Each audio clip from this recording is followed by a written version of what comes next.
എത്രമാത്രം ദൈവസന്നിധിയിൽ നിന്ന് വഴിമാറിപ്പോയാലും തിരികെ വരുന്നത് കാത്തിരിക്കുന്ന ഒരു സ്വർഗസ്ഥനായ പിതാവ്, ഒരു സ്നേഹവാനായ പിതാവ് പ്രിയമുള്ളവരെ നമുക്കുണ്ട്.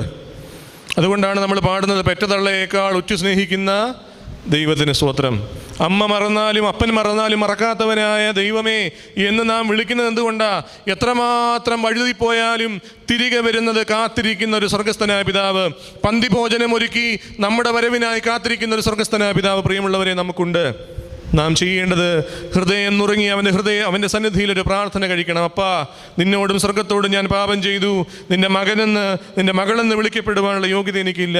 കൂലിക്കാരൊരുവനെ പോലെയെങ്കിലും എന്നെ കൈക്കൊള്ളണമേ. അപ്പനോട് നിരപ്പാകുവാൻ, ദൈവത്തോട് നിരപ്പാകുവാൻ തക്കവണ്ണം വിളിക്കപ്പെട്ട നാളുകളാണ് പ്രിയമുള്ളവരെ ഈ നോമ്പുകാലം.